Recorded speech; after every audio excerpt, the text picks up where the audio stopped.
মইৰাবাৰী মহাবিদ্যালয়ত সম্পন্ন লোকসেৱা আয়োগৰ পৰীক্ষাৰ বক্তৃতানুষ্ঠান। মৰিগাঁও জিলাৰ মইৰাবাৰী মহাবিদ্যালয়ত শনিবাৰে ছেমিনাৰ হলত পুৱা 11 বজাত অনুষ্ঠিত হয় লোকসেৱা আয়োগৰ পৰীক্ষাৰ প্ৰস্তুতি সম্পৰ্কে এক বক্তৃতানুষ্ঠান। মহাবিদ্যালয়ৰ ষ্টুডেণ্ট ছাপোৰ্ট এণ্ড প্ৰগ্ৰেছন চেলৰ সমন্বয়ক ডক্টৰ মাইদুল ইছলামে আধৰা বক্তৃতানুষ্ঠানত মুখ্য বক্তা হিচাপে উপস্থিত থাকে ভাৰত চৰকাৰৰ জ্যেষ্ঠ পৰিসাংখ্যিক বিষয়া নুৰুল আমিন। তেওঁৰ নিজৰ বক্তব্যত কয় যে পৰীক্ষাত ভাল ফলাফল দাঙি ধৰি আকাংক্ষিত লক্ষ্যত উপনীত হ'বলৈ ছাত্ৰ ছাত্ৰীসকলে সুপৰিকল্পিতভাৱে নিয়মীয়াকৈ অধ্যয়ন কৰিব লাগিব। লগতে তেওঁ কয় যে অসমৰ পৰা IAS বা IPS বিষয়া হোৱাৰ দক্ষতা নতুন চামৰ মাজত আছে, কিন্তু সমাজৰ অগ্ৰজসকলে বিশেষকৈ মহাবিদ্যালয়ৰ শিক্ষকসকলে এই ক্ষেত্ৰত গুৰুত্বপূৰ্ণ ভূমিকা পালন কৰিলে পিছপৰা অঞ্চলৰ পৰাও দক্ষ প্ৰশাসনিক বিষয়ৰ সৃষ্টি হোৱাটো একো ডাঙৰ কথা নহয়। ইপিনে আলিগড় মুছলিম বিশ্ববিদ্যালয়ৰ ছাত্ৰী তৌচিফা শ্বাহিনে লোকসেৱা আয়োগৰ পৰীক্ষাত অৱতীৰ্ণ হ'বলৈ প্ৰয়োজনীয় মূল্যৱান কৌশল সম্পৰ্কে চমু বক্তব্য ৰাখে। সভাত উপস্থিত থাকি ছাত্ৰ ছাত্ৰীক প্ৰতিযোগিতামূলক পৰীক্ষাৰ বাবে সাজু হ'বলৈ বিশেষভাৱে প্ৰেৰণা যোগাই মহাবিদ্যালয়ৰ শিক্ষা বিভাগৰ অধ্যাপক ৰফিকুল ইছলাম আৰু জ্ঞান বিজ্ঞান সমিতি অসমৰ সভাপতি মজিবুৰ ৰহমানে। অনুষ্ঠানৰ অন্তত শলাগৰ শৰাই আগবঢ়াই মহাবিদ্যালয়ৰ অৰ্থনীতি বিভাগৰ অধ্যাপিকা ডক্টৰ ৰেহনা আহমেদে। মইৰাবাৰীৰ পৰা কেমেৰা পাৰ্চন ইকবালৰ সহযোগত মোস্তফা মেহবুব মুক্তাৰৰ ৰিপৰ্ট MKPTV লাইভ। তেনেহলে আমি আমাৰ লগত ন্যায় কৰিছোনে? নাই কৰা। মই সেইকাৰণে কৈছিলো প্ৰথমতেই যে চিভিল চাৰ্ভিচৰ কথা ক'বলৈ ইয়াত আহিছো 1000 ঘণ্টা ক'লেও শেষ নহ'ব। কাৰণ কি মই মইৰাবাৰী কলেজত ষ্টাৰ্ট দিব লাগিব। ষ্টাৰ্ট একদম এনেকুৱা জেগাত ষ্টাৰ্ট হ'ব য'ত নেকি আৰু 3 ঘণ্টা পিছতহে চিভিল চাৰ্ভিচৰ কথা আহিব।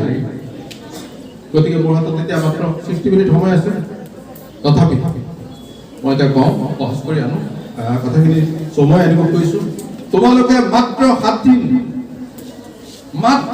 দিন তোমালোকে এইটো প্ৰেক্টিছ কৰিবা। প্ৰত্যেক দিনেই কমেও 10টা নতুন শব্দ সম্পূৰ্ণভাৱে জনাৰ পিছত তোমালোকে মোলৈ ফোন কৰিবা। মই কৈছোঁ যে তোমালোক পণ্ডিত কি নাম তোমাৰ? আতিকুন্নেছা।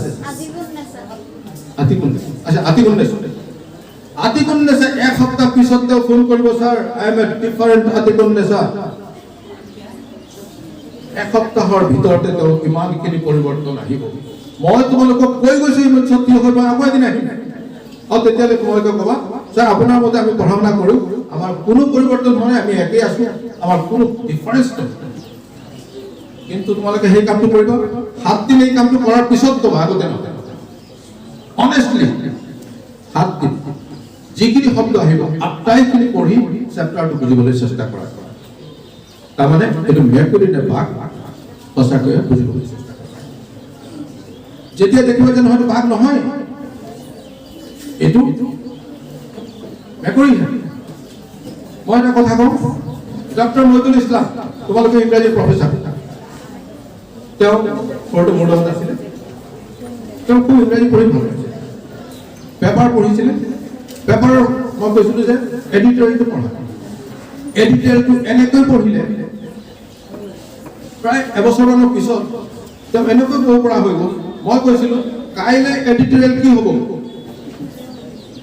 কাইলৈ যিটো এডিটৰিয়েল লিখিব এতিয়াও লিখাই নাই, এতিয়ালৈকে তেওঁ পঢ়ি আছে। তেওঁ যিবিলাক ফৰকাষ্ট কৰিছিলে সপ্তাহত 3 দিন চেম একজাক্ট সেইটো এডিটৰিয়েলটো আহিছে। আৰু সেইজন ডক্টৰ মইদুল ইছলাম তোমালোকৰ মাজতে আছে।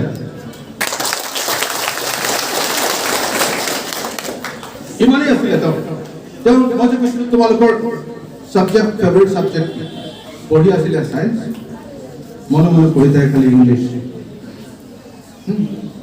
তেওঁ ছায়েন্স পঢ়িলে ডাক্তৰ ইঞ্জিনিয়াৰ হয়, তেওঁ পঢ়ি থাকে ইংলিছ। ইংলিছটো ভাল জানিলেওতো ডাক্তৰ আৰু ইঞ্জিনিয়াৰ হোৱাৰ কোনো চান্স নাই, আছে জানো? তেওঁ শ্বিফ্ট কৰিলে, তাতে মোৰো অলপ অৰিহণা আছে। শ্বিফ্ট কৰিলে ইংলিছলৈ।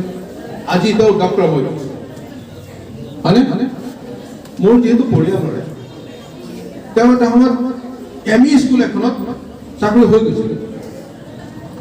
মই থাপ মাৰি ধৰিলোঁ যিটো ল'ৰাই ভাৰততে থাকিব নোখোজে ইউৰোপ আমেৰিকাত বিভিন্ন অক্সফৰ্ড হাৰ্ভাৰ্ডত পঢ়িব খোজে সেইজন ল'ৰাক আপুনি এম ই স্কুলত মাষ্টৰ বনাব খুজিছে চায়েন্সৰ মাষ্টৰ সেই প্ৰতিটো মুহূৰ্ত সেই সিদ্ধান্তটোৱে কিমান ডাঙৰ পৰিৱৰ্তন আনিলে তেওঁৰ জীৱনলৈ তেওঁ এতিয়া ডক্টৰ মইদুল ইছলাম গতিকে তোমালোকে প্ৰত্যেকজনেই ডক্টৰ মইদুল ইছলাম হবানে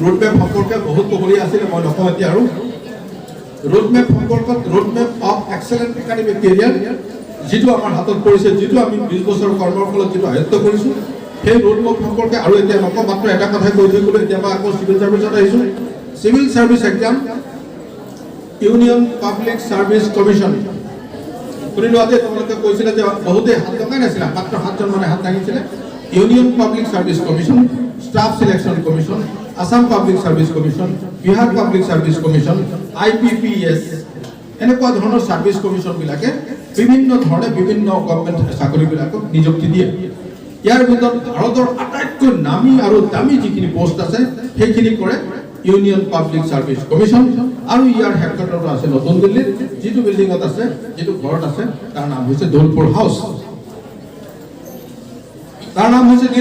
দৌলপুৰ হাউস বহুত মানুহে জীৱনত তেনেকুৱা সপোন ৰাখিছে যেনেকৈ আমি বহুতৰ সপোন আছে যে মই এদিন কাবাত অফ কৰিম বহুতো শিক্ষিত মানুহে এনেকৈ ভাবে যে মই এদিন দৌলপুৰ হাউচলৈ যাম দৌলপুৰ হাউচত যাবলৈ কি কৰিব লাগিব তাত যাবলৈ ইণ্টাৰভিউ দিবলৈ যাব লাগিব পৰীক্ষা দিবলৈ যাব নালাগে ইণ্টাৰভিউ দিবলৈ যাব লাগিব গতিকে ভাৰতত ইউনিয়ন পাব্লিক সাৰ্ভিস কমিশনৰ জৰিয়তে যিবোৰ পৰীক্ষা পাতে তাৰে আটাইতকৈ ডাঙৰ সন্মানজনক পৰীক্ষাটো হৈছে civil service exam popularly known as IAS exam এই আইএছ পৰীক্ষা 21 বছৰৰ পিছত 32 বছৰলৈকে দি থাকিব পাৰি আমাৰ জেনাৰেল ক্যাটাগৰী মানুহবিলাকে আৰু যিবিলাক স্পেচিয়েলাইজ আছে তেওঁলোকৰ কাৰণে ছুট আছে আচ্ছা আমি এটা জেনাৰেল কথা পাতি আছো 21 ৰ পৰা 32 আমি যিকোনো এটা ডিসিপ্লিনত মাত্ৰ গ্ৰেজুৱেট হ'ব লাগে সেইটো গ্ৰেজুৱেট 40% নে 60% হেতু কোনো কথা নহয় অৰ্থাৎ মোৰাবাড়ি কলেজৰ প্ৰত্যেকজন graduate is eligible for appearing this civil service exam which is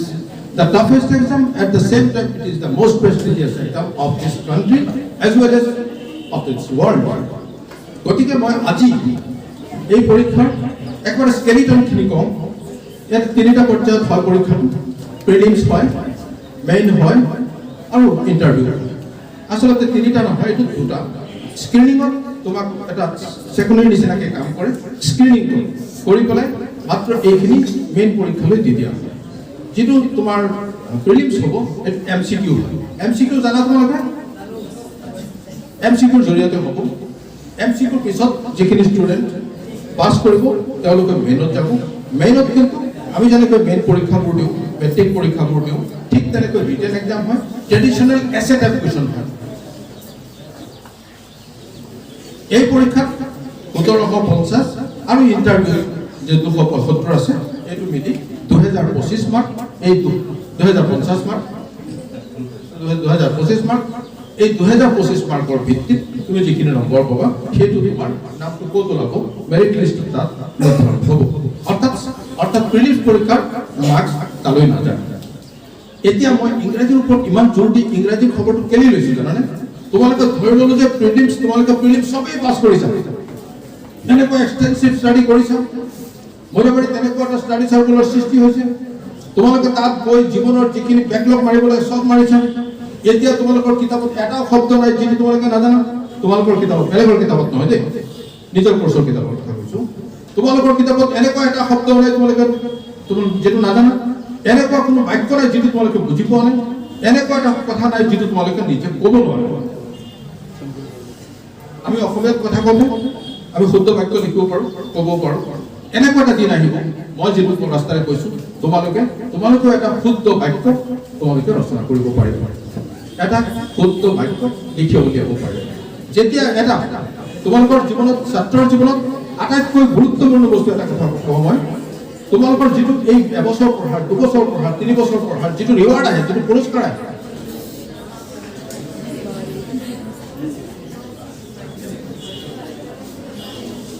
এতিয়া মই বহুত ইম্পৰ্টেণ্ট কথা কৈ আছো যে ছাত্ৰৰ জীৱনত আটাইতকৈ ইম্পৰ্টেণ্ট বস্তুটো কি আটাইতকৈ জীৱনত ভাল ৰিজাল্ট কৰাটো তাৰ কাৰণে আমি গোটেই বছৰটো পঢ়ি আছো ক্লাছ কৰি আছো পঢ়ি আছো কিন্তু ৰিৱাৰ্ডটো পুৰস্কাৰটো আহে ক'ত পুৰস্কাৰটো আহে এনসাৰ শিটৰ জৰিয়তে আমি এনসাৰ শিটত লিখো তাৰ ওপৰত লিখা থাকে এশৰ ভিতৰত মই ইমান পাইছো এই এশৰ ওপৰত যিটো লিখা থাকে সেইটো আমাৰ পুৰস্কাৰ হয়নে সেইটো এতিয়া how to score good marks in written exam পৰীক্ষাবিলাকত আমি কি কৌশল অৱলম্বন কৰিলে বেছি বেছি মাৰ্কছ পাম এইটো কথা নহয় জানো এইটো হ'লে আমাৰ ৰিজাল্ট ভাল হ'ব মানে লাষ্টত বুজি পাইছেনে আমি কলেজ কৰিছো স্কুল কৰিছো ইয়াত পঢ়িছো ঘৰত গৈ পঢ়িছো লিখিছো মূল উদ্দেশ্যটো হ'ল যে আমি পৰীক্ষা হলত সেই 3 ঘণ্টা সময়ত আমি লিখিব লাগিব আৰু তাতে শুদ্ধ উত্তৰটো লিখিব লাগিব শুদ্ধ উত্তৰ এপ্ৰোপ্ৰিয়েট এনসাৰটো 10/10 আনিব হয়নে আৰু ইনএপ্ৰোপ্ৰিয়েট ভুল হ'লে 10/0 আহিব গতিকে আমি বিদ্যা অৰ্জন কৰা স্কুল কলেজ ইউনিভাৰ্চিটি ক্লাছত বহি যিটো চেষ্টা চলাই আছো সেই চেষ্টাৰ বলতে হৈছে যে হাউ টু স্কোৰ গুড মাৰ্কছ গতিকে এইটো ওপৰত ধ্যান দিয়া মাৰ্কছটো কেনেকৈ আহিব এটা প্ৰথম পৰীক্ষকজনে বহিখন চাই আছে বহিখন চাই থাকোঁতে দেখিলে যে প্ৰথম পেজটোত 3টা বানান ভুল দ্বিতীয় পেজটোত 5টা বানান ভুল তৃতীয় পেজটোত 7টা বানান ভুল তাৰপিছত আৰু খং উঠিল আৰু নাচায় বাহিকিনি নাচায় এনেকৈ নম্বৰ দি আছে খুব বেছি 33% কোৰ্চ কভাৰ হ'ব পাৰে কাৰণ কি পৰীক্ষকজনৰ ইতিমধ্যে খং উঠিলে এই গাধা হয় সি বাক্য কি লিখিব য'ত বানানেই ভুল আৰু এজন ছাত্ৰ ফাৰ্ষ্ট পেজত এটা বানান ভুল নাই ছেকেণ্ড পেজত এটা বানান ভুল নাই থাৰ্ড পেজত এটা বানান ভুল নাই বানানটো খুব বিচাৰি উলিয়াব নালাগে এনেকৈ As an IAS aspirant, without taking your much time, I would like to address few words on this topic, that is civil service examination conducted by UPSC.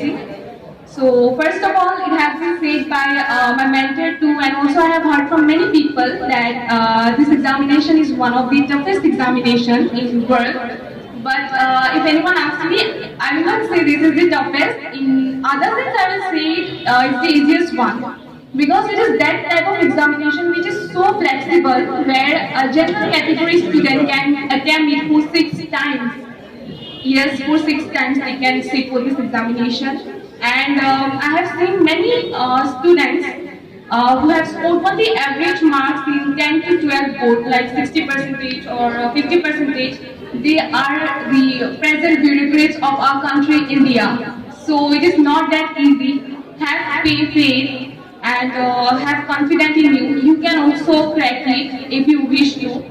And secondly, as an IAS aspirant, what I want to say is that about preparation, first and foremost important thing that is needed is discipline.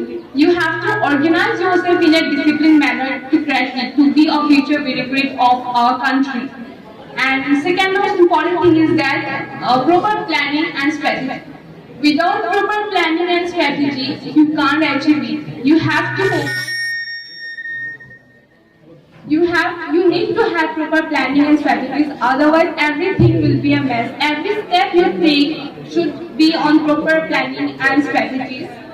And another thing that as an IAS aspirant also in many other aspirants where some questions or confusions arises in their mind. And that confusion, among them the most important question that arises is that are coaching centers needed or mandatory to crack this examination? So for that, I will say that after going through my mentor's speech or also going through some toppers interview, I would like to say that